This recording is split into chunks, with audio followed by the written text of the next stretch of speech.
우리 오늘 하나님 말씀 여호수아서 22장 10절에서 34절 말씀을 봉독을 했습니다. 소통의 능력이라는 제목으로 우리 하나님 말씀 증거하겠습니다.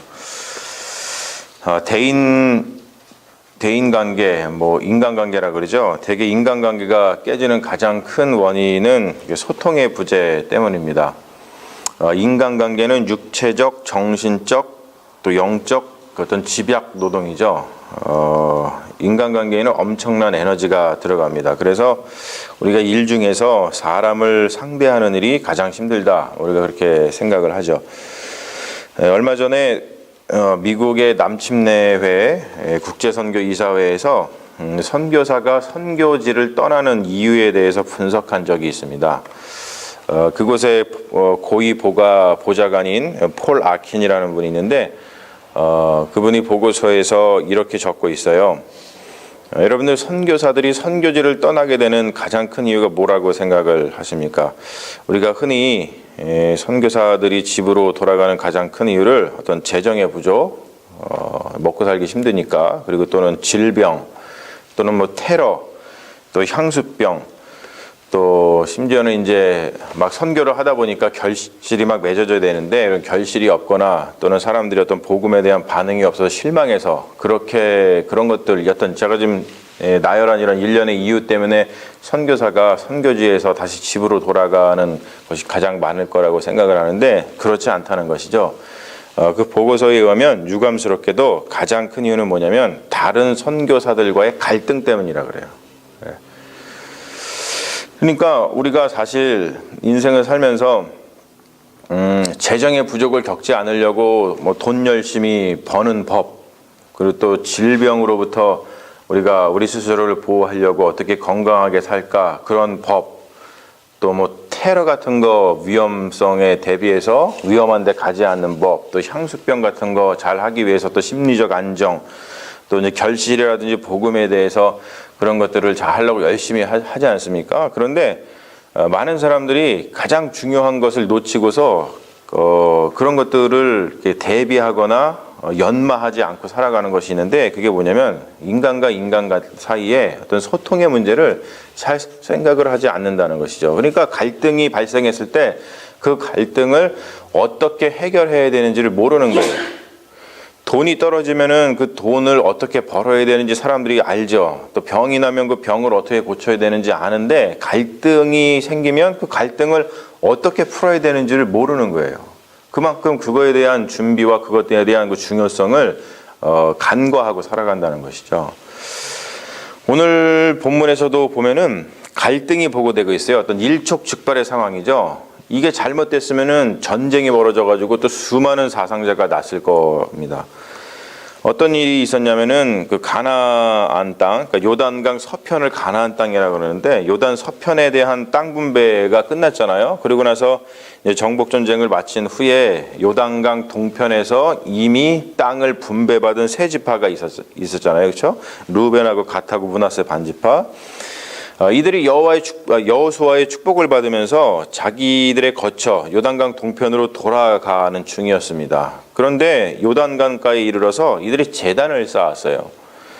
근데 그들이 쌓은 제단이 굉장히 좀 컸습니다. 멀리서 봐도 저 제단을 쌓았구나. 그래서 금방 알아볼 수 있었어요. 그런데 그들이 제단 쌓은 것이 삽시간에 요단강 서편의 그 가나안 땅에 자리 잡은 10개 지파 사람들에게 이제 퍼졌죠. 알려졌습니다. 그런데 문제는 요단 서편 지파들은 요단 동편 지파들이 쌓은 이 제단에 대해서 이제 오해를 했다는 거예요. 그들이 그 제단 쌓은 것이 우상 숭배를 위해서 제단을 쌓았구나. 원래는 성막에 있는 그 제단에서만 하나님께 제사를 드려야 되는데 다른 데다 제단을 쌓고서 자기들 마음대로 제사를 드리면서 우상 숭배하려고 쌓았구나 이렇게 오해를 했습니다. 그래서 요단 서편 지파들이 매우 민감하게 반응을 하죠. 그리고 비느하스 대제사장 비느하스를 대표로 해가지고 진상 조사단을 꾸려서 요단 서편 지파들이 이제 파견을 합니다. 동편 지파들에게.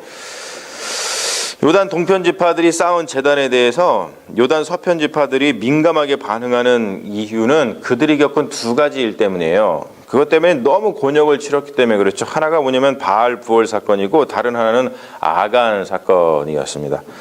그러니까 하나님을 거역하고 우상숭배의 죄를 저지른 그 두 사건을 통해서 이스라엘이 아주 큰 타격을 받았죠. 오늘 말씀도 보면은 그 죄악이 씻겨지지 아니하였거늘, 그런 말은 뭐냐면 그것 때문에 받은 타격이 우리에게 있는데 그 타격이 아직도 회복이 안 됐다는 거예요. 얼마나 그것 때문에 곤욕을 치렀는지. 그런데 그런 상황에서 또 이런 일을 벌이느냐라고 하면서 부월 사건 때문에 수많은 사람들이 죽임을 당했고, 아간 사건 때문에 이스라엘이 전쟁에서 쓰라린 패배를 맛보면서 수많은 손해를 봤잖아요. 그러니까 그들이 그러한 경험을, 그 끔찍한 경험을 다시는 겪고 싶지 않은 거예요. 하나님께 거역하고 반역하고 하나님께 우상 숭배하는 죄를 범함으로써 받는 그 고통을 다시는 당하고 싶지 않은 거죠. 그래서 그들은 자기 자신들의 생명을 보호하고자 지금 적극적으로 대처를 하고 있는 겁니다. 사실 이러한 영적인 민감성이라 그러죠. 이런 민감성은 우리도 충분히 숙지하고 배워야 하는 그런 점이라고 생각을 합니다. 왜냐하면 그 죄의 무서움을 모르는 자는 하나님을 올바로 섬기고 있다고 말할 수가 없어요. 죄는 단순히 못된 짓을 하는 것이 아니죠. 죄라고 하는 것은 생명을 파괴하는 우상숭배입니다. 우상숭배가 단순히 하나님을 섬기지 않고 그냥 다른 것을 섬기는 것이 아니죠. 우상숭배의 더 깊은 의미는 그게 아닙니다. 우상숭배가 뭐냐면 온 천하보다 귀하게 하나님께서 창조하신 생명을 해치는 것이 그게 우상숭배예요. 아무리 작은 생명이라도 그것을 귀하게 여기지 않는 자는 생명의 근원이신 하나님을 무시하는 것이죠. 그게 바로 우상숭배입니다. 비느하스를 대표로 하는 진상조사단이 요단 서편 지파들에게 이르러서 그들이 거기에 제단을 쌓은 이유에 대해서 조사를 시작을 하죠. 그들이 바알부올 사건하고 아간 사건을 언급하면서 하나님이 정하신 제단 외에 다른 제단을 쌓아서 거기에 제사 드리는 것은 명백한 우상 숭배라는 것을 다시 한번 확인을 합니다. 그러면서 이렇게 얘기해요. 만일 너네들이 이미 차지한 그 요단 동편 소유지가 이방 종교의 영향을 받아서 더럽혀진 곳이라고 하면은 그냥 너희들이 거기를 포기하고 그냥 요단 서편 가나안 땅으로 와서 여호와의 성막이 있는 요단 이 서편으로 건너와서 소유지를 나누어서 같이 살자, 이렇게 제안을 합니다.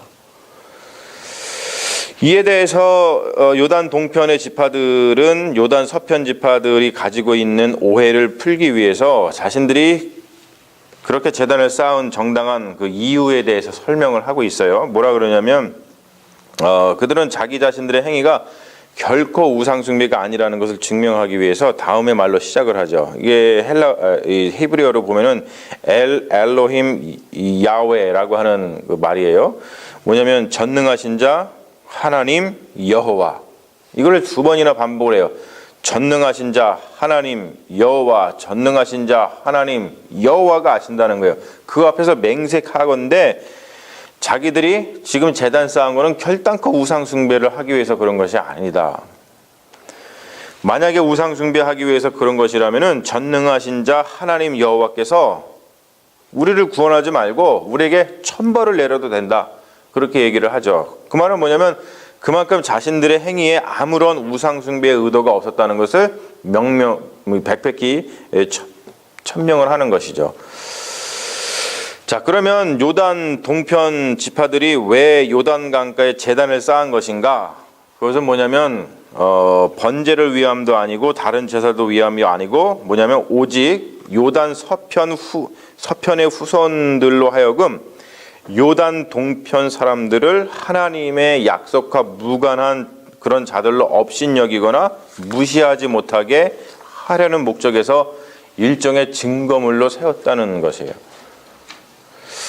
그게 뭐냐면 요단 서편 지파들이 그러니까 요단 동편 지파들이 그 제단을 통해서 확인받고 싶어하는 것은 뭐냐면 요단 서편, 우리가 흔히 얘기하는 가나안 땅에 들어간 사람들이죠. 가나안 땅에 들어간 사람들이나 또는 가나안 그 요단강을 건너지 않고 그냥 요단강 동편에서 이미 그 땅을 받은 그 모든 그 사람들이나 모두 그냥 하나님의 약속과 하나님의 언약 안에서 한 식구고 한 공동체라는 것을 확인받고 싶어 한 겁니다. 왜 그러냐면 여러분, 그 인간관계를 해치는 가장 나쁜 요소가 뭐냐면 분리와 배척이죠. 영어로 separation, exclusion이라고 얘기를 하는데 분리와 배척입니다. 인간관계에서 가장 악마적인 모습을 드러낼 때가 언제냐면 사람이 사람을 분리하고 배척할 때입니다. 분리와 배척이 일어나면 상대방은 더 이상 나와 같은 그런 인간이 아니기 때문에 그 상대방에게 짐승대하듯이 상대방의 존엄성을 완전히 상실을 하죠. 원래 사람은 사람에게 결단코 못된 짓을 못해요. 내가 이 사람을 사람으로 보잖아요. 그러면은 못된 짓을 못하게 되어 있어요. 그런데 상대방이 더 이상 어떤 존엄성을 갖춘 나와 같은 인간이 아니게 될 때는 사람은 사람에게 못된 짓을 서슴지 않고 합니다. 그러니까 범죄라고 하는 것은 무엇보다도 어떤 인간성의 상실이고 존엄성의 상실이죠. 그 현장에는 어떤 생명도 없고 인간도 없습니다. 그저 흉악한 죄악만 있을 뿐이죠. 예수 그리스도께서 우리에게 가져다 주신 구원은 단순히 그냥 우리를 이렇게 공간 이동, 이게 살고 있는데 이것을 그냥 천국으로다가 데려가시는 그런 차원의 것이 결코 아니죠. 그렇게 우리가 구원을 단순하게 생각하면 안 됩니다. 예수님의 구원 사역은 무엇보다도 우리가 상실된 인간성 그리고 상실된 생명, 그것을 되찾는 거예요. 인간성이라든지 생명이 상실이 되었는데 그냥 그 상실된 상태로 천국으로 우리가 그냥 공간 이동해봤자 우리에게 무슨 유익이 있겠습니까? 그곳에서도 어떤 우리가 상실된 인간성과 상실된 생명 때문에 분리와 배척이 일어나게 될 것이기 때문이죠. 그래서 구원이라고 하는 것은 존재의 변화지 구원은 단순히 장소의 이동이 아니라는 것을 우리가 좀 더 구원에 대해서 깊이 생각할 필요가 있습니다. 그래서 구원이라고 하는 것은 더 이상의 인간 상실이라든지 더 이상의 존엄성 상실, 즉 어떤 생명의 상실이 없는 상태를 구원이라고 이야기를 합니다. 그러므로 우리가 구원받았다, 우리 구원받은 자는 자기 스스로 자기의 인간성이라든지 자기의 존엄성, 자기의 생명을 상실하지 않고 또 다른 이들의 어떤 인간성이라든지 존엄성, 즉 생명성을 해치지 않는 그런 상태에 이르게 되는 것이죠. 그래서 구원받은 자들은 자기 자신도 사랑하고 다른 사람도 사랑하게 되어 있는 거예요. 소통은 단순히 서로의 말을 교환하는 행위가 아닙니다. 소통은 서로의 생명을 소중하게 여기는 태도죠.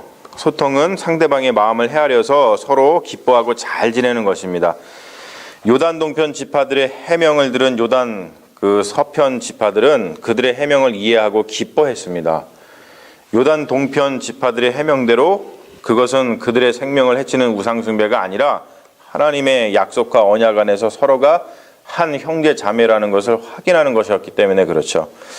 근데 오늘 말씀에서 제가 보면은 한 가지 아쉬운 점이 좀 있어요. 뭐냐면 이러한 오해가 발생하기 전에 요단 동편 지파들이 요단 서편 지파들과 좀 더 좀 적극적으로 소통했으면 좋았을 뻔했는데 그런 생각을 합니다. 그러한 우려가 있었다면 우리가 무시당하지 않을까? 우리가 요단 서편에 살지 않고 동편에 산다고 해가지고 니네들은 기업이 없어 요단강을 중심으로 너네랑 우리랑 하나님이 갈라놓으신 거야.